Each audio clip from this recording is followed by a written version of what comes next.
اعوذ باللہ من الشیطان الرجیم بسم اللہ الرحمن الرحیم الحمد للہ رب العالمین والصلاة والسلام علی سید المرسلین و خاتم النبیین اما بعد۔ صحیح بخاری باب کتاب التفسیر، حدیث نمبر 4501، اردو ترجمہ۔ اللہ تعالیٰ کا ارشاد ہے، اے ایمان والو، تم پر روزے فرض کیے گئے ہیں جیسا کہ ان لوگوں پر فرض کیے گئے تھے جو تم سے پہلے ہو گزرے ہیں، تاکہ تم متقی بن جاؤ۔ ہم سے مسدد نے بیان کیا، کہا ہم سے یحییٰ نے بیان کیا، ان سے عبید اللہ نے بیان کیا، انہیں نافع نے خبر دی، اور ان سے عبداللہ بن عمر رضی اللہ عنہ نے بیان کیا کہ عاشورہ کے دن جاہلیت میں ہم روزہ رکھتے تھے، لیکن جب رمضان کے روزے نازل ہو گئے تو حضور صلی اللہ علیہ وسلم نے فرمایا کہ جس کا جی چاہے عاشورہ کا روزہ رکھے اور جس کا جی چاہے نہ رکھے۔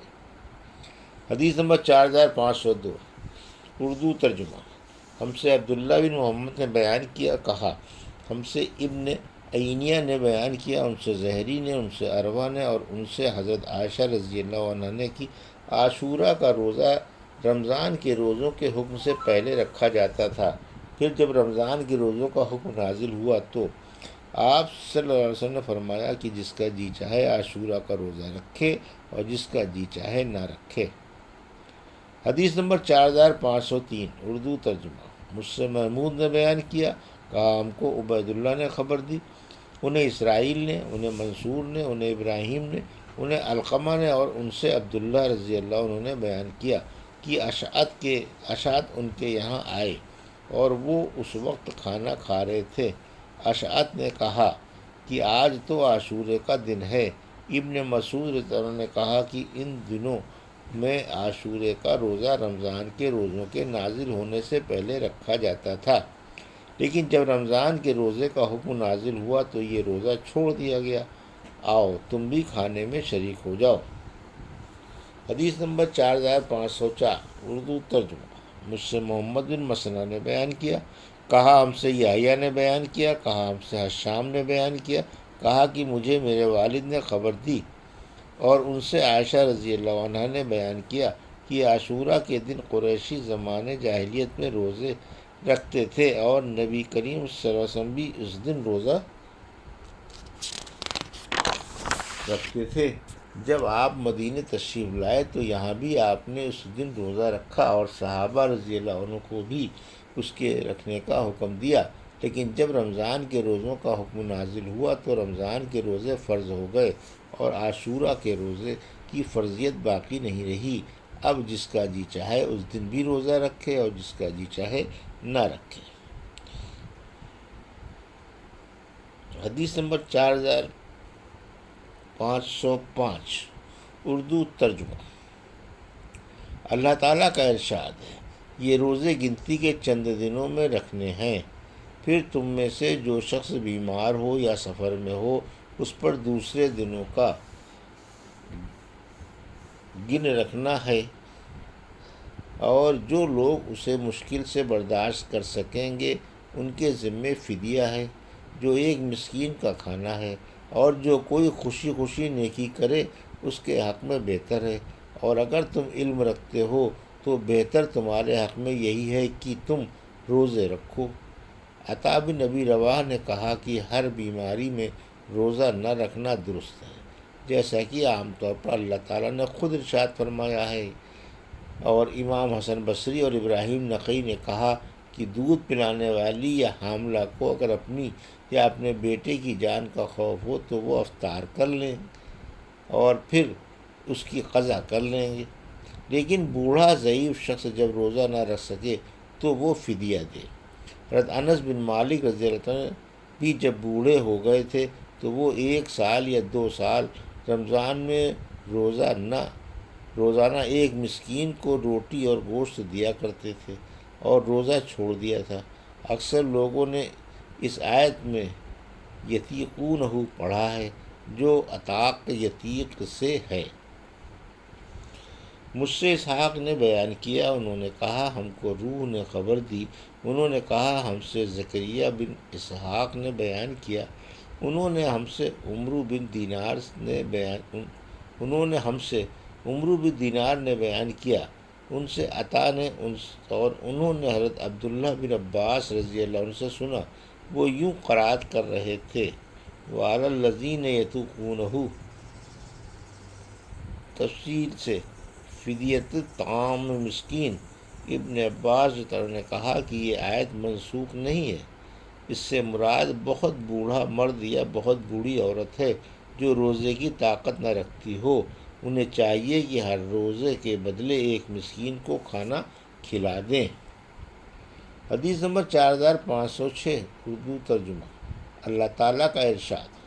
پس تم میں سے جو کوئی اس مہینے کو پائے اسے چاہیے کہ وہ مہینے بھر روزے رکھے۔ ہم سے عیاش بن ولید نے بیان کیا، کہا ہم سے عبد الاعلیٰ نے بیان کیا، ان سے عبید اللہ نے بیان کیا، ان سے نافع نے اور ان سے حضرت ابن عمر رضی اللہ عنہ نے بیان کیا کہ انہوں نے یوں قرات کی، فدیت بغیر تنوین طعام مسکین، بتلایا کہ یہ آیت منسوخ ہے۔ حدیث نمبر 4507، اردو ترجمہ۔ ہم سے قنیبہ بن سعید نے بیان کیا، کہا ہم سے بکر بن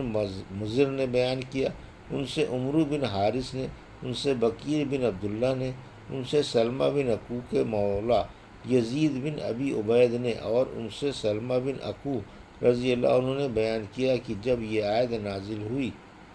وَعَلَى الَّذِينَ يَطِيقُونَهُ فِدْيَةُ طَعَامِ مسکین،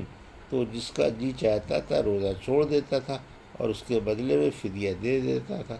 یہاں تک کہ اس کے بعد والی آیت نازل ہوئی اور اس نے پہلی آیت کو منسوخ کر دیا۔ ابو عبداللہ امام بخاری نے کہا کہ بکیر کا انتقال یزید سے پہلے ہو گیا تھا۔ بکیر جو یزید کے شاگرد تھے، یزید سے پہلے 120 ہجری میں فوت ہو گئے تھے۔ حدیث نمبر 4508، اردو ترجمہ۔ اللہ تعالیٰ کا ارشاد،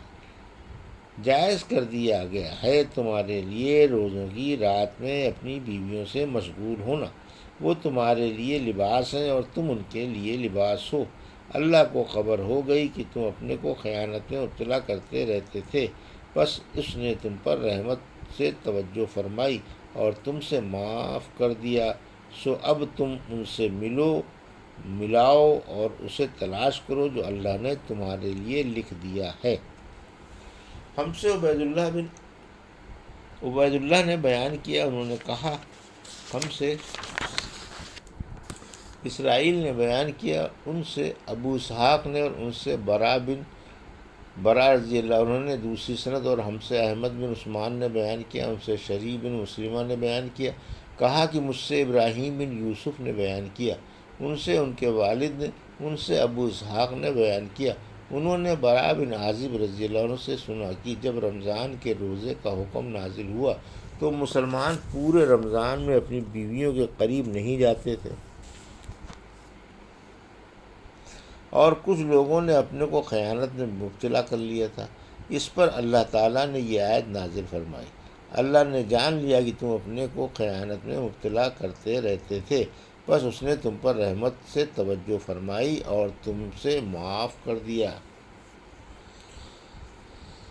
حدیث نمبر 4509، اردو ترجمہ۔ اللہ تعالیٰ کا ارشاد ہے، کھاؤ اور پیو جب تک کہ تم پر صبح کی سفید دھاری رات کی سیاہ دھاری سے ممتاز نہ ہو جائے، پھر روزے کو رات ہونے تک پورا کرو اور بیویوں سے اس حال میں صحبت نہ کرو جب تم اعتکاف کیے ہو مسجدوں میں۔ ہم سے موسیٰ بن اسماعیل نے بیان کیا، کہا ہم سے ابو عوانہ نے بیان کیا، ان سے حسین بن عبد الرحمن نے، ان سے عامر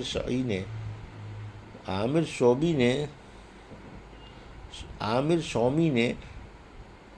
عدی بن حاتم رضی اللہ سے انہوں نے بیان کیا کہ انہوں نے ایک سفید دھاگا اور ایک سیاہ دھاگا لیا اور سوتے ہوئے اپنے ساتھ رکھ لیا، جب رات کا کچھ حصہ گزر گیا تو انہوں نے اسے دیکھا، وہ دونوں میں تمیز نہیں ہوئی۔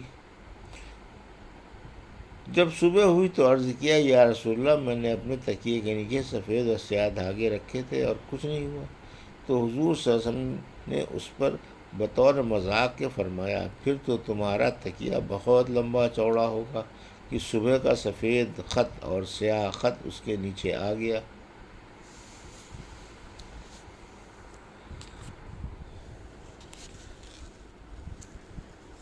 یہ تھی صحیح بخاری باب کتاب التفسیر کی حدیث نمبر 4501 سے 4509 کا اردو ترجمہ جو ابھی آپ نے سماعت فرمایا۔ اللہ سے دعا ہے کہ اللہ ہمیں ان حدیثوں کی صحیح سمجھ عطا فرما اور ان پر عمل کرنے کی توفیق عطا فرما، آمین یا رب العالمین۔